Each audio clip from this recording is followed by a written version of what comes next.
Hello and good morning, everyone. We often hear the McDonald's Nasi Lemak burger cited as a marketing success story. So today, we argue the opposite.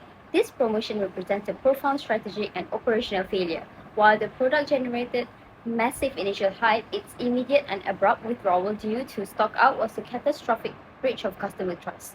This analysis proved that a short-term sales spike means nothing when it sacrifices long-term brand integrity and market potential. The Nasi Lemak burger promotion was a catastrophic failure, a classic case where a brilliant marketing idea was actively sabotaged by internal organizational shortcomings.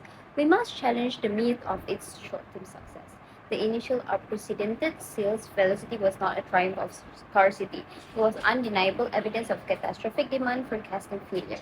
The product vanished in less than 2 weeks, demonstrating that the logistics team failed entirely to support the marketing department's phenomenal success.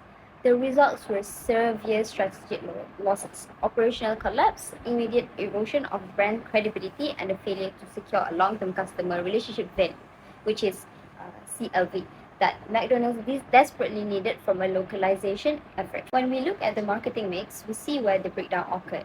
The plan was executed perfectly in three areas, making the resulting failure even more devastating. The product and promotion were a genius culture fit, driving viral excitement. The price was accessible, driving massive initial traffic, but the entire strategy crumbled under the weight of the 4P, which is place, the supply chain and operational planning. The marketing successfully engineered overwhelming demand, but the operational system was utterly unprepared to meet it. This lack of coordination exposed a critical flaw in McDonald's execution strategy. This wasn't a minor setback, it was an operational collapse. Demand was double the internal forecast.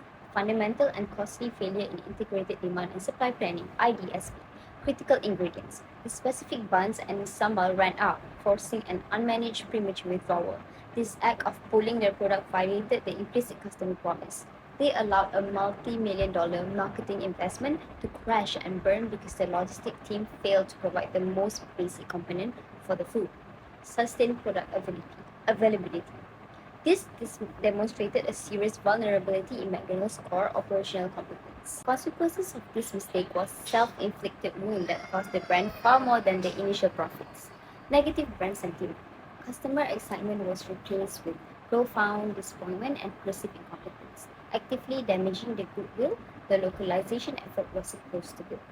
Number two, LTO credibility loss. The early sellout damage and credibility of all future limited time offers. Consumers are now skeptical, diluting the power of future scarcity campaigns.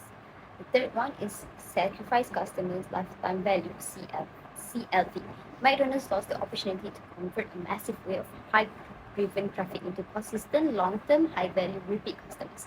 The potential CLV from this campaign was tragically forfeited. Adding to the failure, the product itself had limitations that prevented its viability as a permanent item. The authenticity gap meant that for many local consumers that mass-produced sambal and lack of traditional elements failed to meet the high standard expected of a national dish.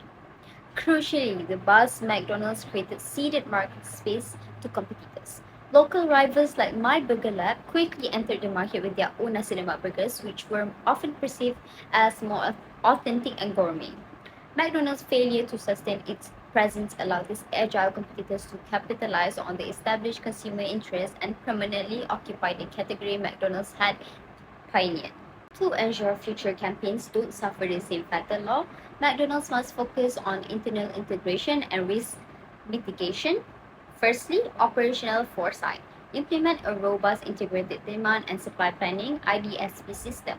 Forecasting must incorporate real-time social listening and cultural trend data to establish pre-authorized high-volume runway plans for any LTO showing early viral demand. The second one is segmented product strategy. Defend market share by using a two-tiered LTO system. Maintain the high-volume novelty LTO for mass buzz, but also offer a high-priced, truly authentic premium LTO to satisfy critics and prevent competitors from owning the quality segment. The third one is proactive crisis communication.